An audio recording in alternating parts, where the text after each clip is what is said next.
சிவபுராணம் சும்மா பாடிட முடியாது. புல்லாய் பூடாயின்னு அந்த ஞானம் எப்படி வந்தது? புல்லாய் பூடாயின்னு அவருக்கு எப்படி வந்தது?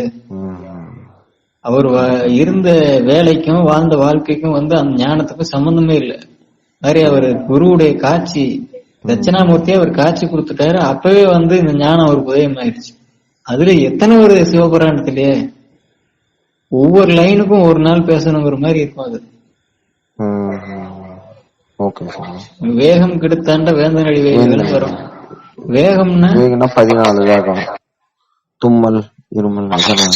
அது சரி, பேசவும் கூட வேகம் தான். அப்ப வேகத்தை கெடுத்து செத்து குளவணிப்பு வர நம்மளையே தும்ம கூடாது, தும்மலை தடுத்து நிறுத்து வர. இது என்ன கோமாளி வேலை? வேகம்னா அந்த வேகம் இல்ல, வைத்தியத்துல வர வேகம் இல்ல. ஒரு இடத்துக்கு நம்ம வேகமா போகணும்னு நினைக்கிறோம். ஏன் அந்த இடத்துக்கு வேகமா போகணும்னு நினைப்போம்? வேகம்னா சீக்கிரமா அந்த இடத்த அடைஞ்சிடணும், அந்த விஷயத்த தொட்டுணும், இல்ல அனுபவிக்கணும். ஏதோ போறீங்க, டைமுக்குள்ள போயிடணும், சீக்கிரம் போகணும்னு நினைக்கிறீங்க. ஏன் சீக்கிரம் போகணும்? குறிப்பிட்ட நேரத்துக்குள்ள நம்ம போயிடணும். அது ஏன் போய் என்ன பண்ணுவீங்க? போன கிளாஸ் எடுப்போம், அடுத்து ஒரு வேலை பார்ப்போம். அடுத்து வேணும், அடுத்து அடுத்து அடுத்து இதை செய்யணும் அதை செய்யணும்னு உலக ஆசை இருக்கு இல்லையா? உலக ஆசை இருக்கிற வரைக்கும் வேக வேக வேகமா போகணும்னு நினைப்போம். ஒரு கடையில இருக்கிறான்னா, ஒருத்தன் ஃப்ரூட் ஜூஸ் கடையில இருக்கிறான்னா 4 டோக்கன் கொடுத்துருவான். திராட்சை, ஆப்பிள், ஆரஞ்சு.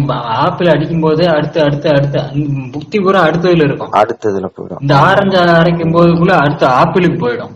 கண்டிப்பா. இப்படி ஒரு வேகம் கெடுத்து ஆள்றதுன்னா உலகப்பற்ற விட வச்சிருது. அப்பதான் நம்ம கிட்ட வேகம் போயிட்டு நிதானம் வரும். உலகப்பற்று இருந்தா வேக வேகமா செய்வோம். நாய் தட்டுல வேக வேகமா திங்கும். என்ன இன்னும் கொஞ்சம் சாப்பிடணும், அதுக்கு இன்னும் கொஞ்சம், இன்னும் இன்னும் இன்னும் இன்னும் இன்னும் என்ன இன்னும். இது பற்று விடுறது அடையாளம் இல்ல. இப்ப பற்று விட வைக்கிறதுக்கு இப்ப இந்த வேகம் கெடுத்தாண்டதுக்கு இவ்வளவு பேசணும். ஒவ்வொரு லைனுக்குமே போகும்.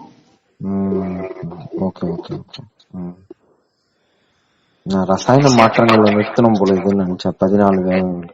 அது சரி, மூக்கு வாய அடைச்சிருமா? உள்ள ஹார்மோன்ஸா மாறிடும் போல இருக்கு. நவத்துவரத்து முடிச்சு அடைச்சிருவோமா? வேகம் போயிடும்ல. இது என்ன கோமாளி வேற? அறியல இல்ல.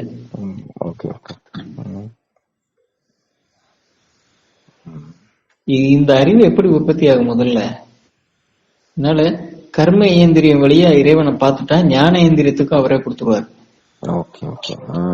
ஞான இயந்திரிய வழியா போனோம் அப்படின்னா ஒரு சந்தேக புத்தி எப்பவும் இருந்துகிட்டே இருக்கும். ஏன்னா அந்த கர்ம இயந்திரத்தினால அவர் பார்க்க இல்ல, எப்பவுமே அந்த சந்தேகம் இருந்துட்டே இருக்கும். எப்பவெல்லாம் புலன்கள் வெளிக்குதோ அப்போல்லாம் அந்த சந்தேகம் வரும். கண்டிப்பா. அதனால திருக்காட்சி இந்த கிடைக்கிறது அவ்வளவு பெரிய பாக்கியம். அது ஒன்ஸ் பார்த்துட்டு அதோட நம்பிடும் மனசு. ஆமா, பாம்பன் சுவாமிகளாகட்டும் எவ்வளவு பாட்டு எழுதிட்டாரு. கண்டிப்பா. எப்பதான் காட்சி கொடுப்ப, எப்பதான் காட்சி கொடுப்ப, ஏன் காட்சி கொடுக்கணும்? அதான் உனக்கு புரிஞ்சு வச்ச இறைவன் அணுவில் இருக்கான், எல்லாத்துல இருக்கான்னு. அப்புறம் கேக்குறீங்க அதுக்கு இவ்வளவு வலிமை இந்த காட்சி. அந்த காட்சி பார்த்துட்டா இன்னும் மனம் தீர்ந்து போயிடும். அந்த எங்களவு இருக்கிற சந்தேகம் போயிடும். பரிபூர்ணமா ஞானம் உற்பத்தி ஆகும். இப்போ எனக்கு தெரியுது, இருந்தாலும் ஐயப்பாடு எனக்கு வருது. பார்த்துட்டா முழுசா தெரிஞ்சு போயிடும். அதனால அத்வைதம் உள்ள மட்டும்தான் இருக்கிறாங்கிறது இல்ல, வெளியிலே இருக்குதான். இறைவன் 3 விதமாவும் இருக்கான். 3 விதமான